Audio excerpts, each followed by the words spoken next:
Sir, আমি জম্মু আর কাশ্মীরে গিয়েছি, সেখানকার ভীতিকর অবস্থা দেখেছি। মানুষ সেখানে কষ্টে আছে মুসলমানদের সেই তথাকথিত জিহাদের কারণে।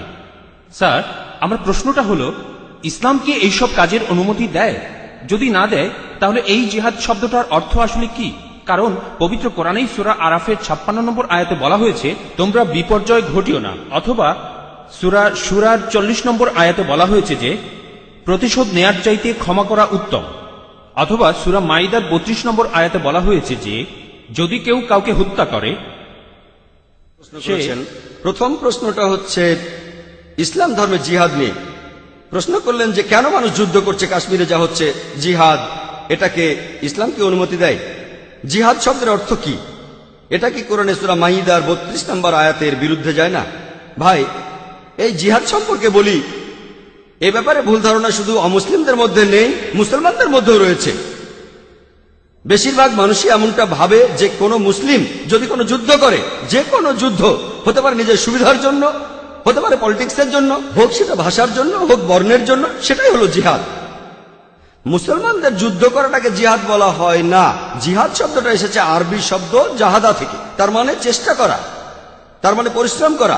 জিহাদ মানে সংগ্রাম, কোনো কিছুর জন্য চেষ্টা বা পরিশ্রম করা। ইসলামিক অভিধান অনুযায়ী জিহাদ অর্থ কারো অসৎ প্রবৃত্তির বিরুদ্ধে সর্বশক্তি দিয়ে লড়াই করা। এছাড়াও জিহাদ মানে সমাজের উন্নতির জন্য চেষ্টা করা। এছাড়াও জিহাদ শব্দটা যে যুদ্ধক্ষেত্রে আত্মরক্ষাকেও বোঝানো হয়ে থাকে। জিহাদের অর্থ অন্যায় অত্যাচারের বিরুদ্ধে লড়াই করা। জিহাদের মূল অর্থ চেষ্টা বা পরিশ্রম করা। অনেক মানুষের ভুল ধারণা আছে যে জিহাদ মানে পবিত্র যুদ্ধ, তারা জিহাদের অনুবাদ করে পবিত্র যুদ্ধ। পবিত্র যুদ্ধ বলে যে আরবি শব্দটা আছে সেটা হারবুম মুকাদ্দাসা। যদি আপনারা কোরআন পড়েন, কোরআনের কোথাও পাবেন না, একটা আয়াত নেই। অথবা নবীজি সাল্লাল্লাহু আলাইহি সাল্লামের সহিহ হাদিসেও কোনো জায়গায় হারবুম মুকাদ্দাসার কথা বলা নেই। এই শব্দটা কোরআন বা হাদিসে নেই। জিহাদ শব্দটার অনুবাদ কোনোভাবেই পবিত্র যুদ্ধ নয়। ঐতিহাসিকরা এই পবিত্র যুদ্ধ শব্দটা প্রথম ব্যবহার করেছিল খ্রিস্টানদের ক্রুসেডকে বোঝানোর জন্য, যারা খ্রিস্টান ধর্ম প্রচার করেছে আর হাজার হাজার মানুষ হত্যা করেছে। দুর্ভাগ্যজনকভাবে বেশিরভাগ লোক, এমনকি তথাকথিত মুসলমান পণ্ডিতগণ জিহাদের অনুবাদ করে পবিত্র যুদ্ধ। এটা ভুল অনুবাদ। জিহাদ শব্দটার অর্থ চেষ্টা বা পরিশ্রম করা। অনেক সময় এই চেষ্টাটা যুদ্ধক্ষেত্রে হতে পারে, সেই যুদ্ধটাও হবে আল্লাহ সুবহানাহু ওয়া তাআলার পথে, সেটা কিতাল ফি সাবিলিল্লাহ। একটা প্রশ্ন করা হয়, ইসলামে কেন যুদ্ধ আর হত্যার অনুমতি দেওয়া হয়েছে? ইসলামের অনেক সমালোচক আছেন যারা বলেন ইসলাম খুব নিষ্ঠুর একটা ধর্ম।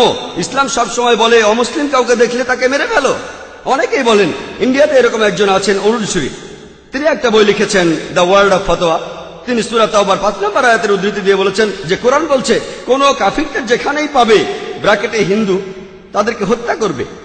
যদি আপনি পবিত্র কোরআনের সূরা তাওবার 5 নম্বর আয়াতটা দেখেন, সেখানে বলা হয়েছে কাফিরদের যেখানে পাবে হত্যা করবে। তবে এই উদ্ধৃতিটার প্রসঙ্গের কথা এখানে বলা নেই।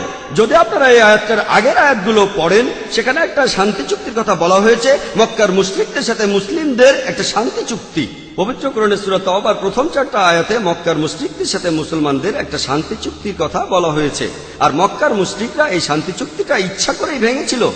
এরপর আল্লাহ তাআলা 5 নম্বর আয়াতটা নাজিল করলেন মুশরিকদের সম্পর্কে। সেই আয়াতে আল্লাহ মুসলিমদের বললেন সবকিছু 4 মাসের মধ্যে ঠিক করে ফেলো, না হলে যুদ্ধ ঘোষণা করো।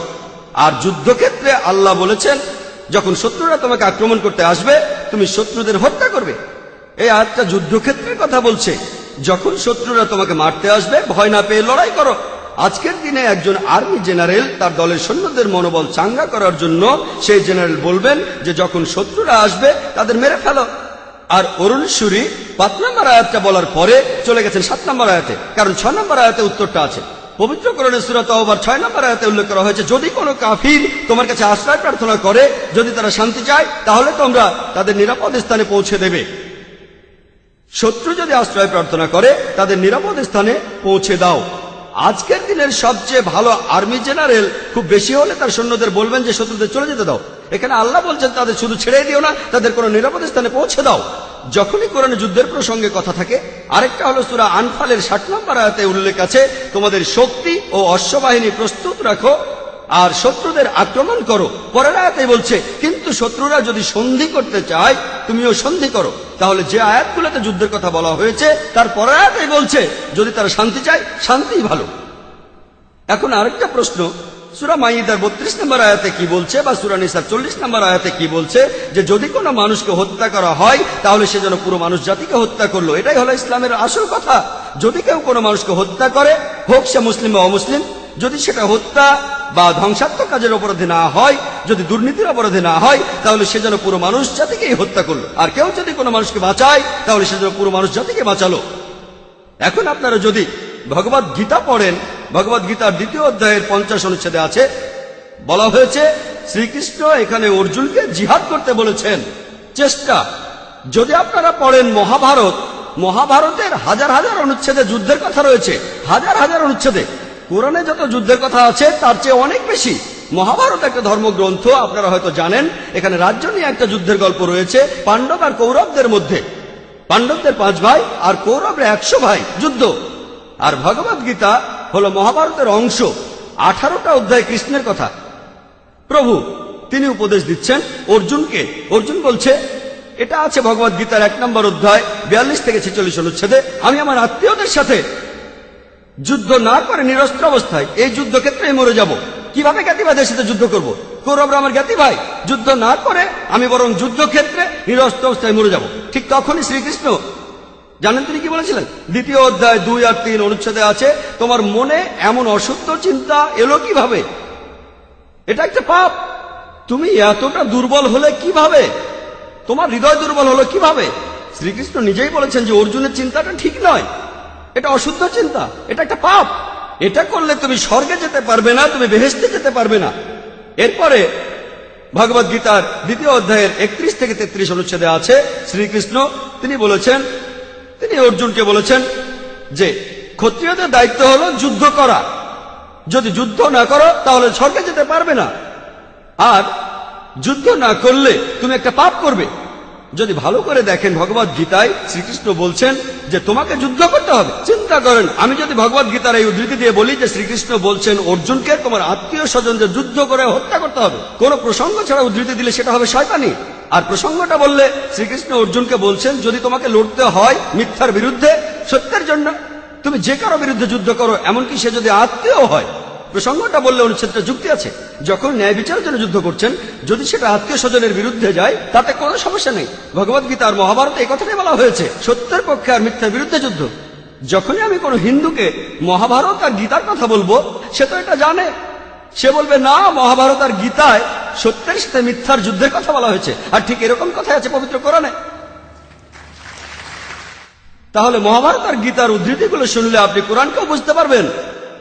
এছাড়াও অনেক লোক বলে ও কোরআনে জিহাদের কথা বলছে, আপনি জিহাদ করতে গিয়ে মারা গেলে বেহেশতে যাবেন।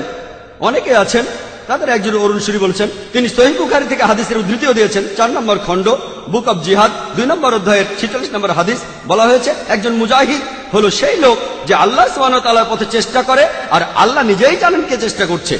এরপরে নবীজি বলেছেন, যদি কোনো মুজাহিদ যুদ্ধক্ষেত্রে মারা যায় সে জান্নাতে যাবে, সে পরকালে বেহেশতে যাবে। কিন্তু যদি সে ফিরে আসে, মারা না যায়, সে ফিরে আসবে গনিমতের মাল নিয়ে।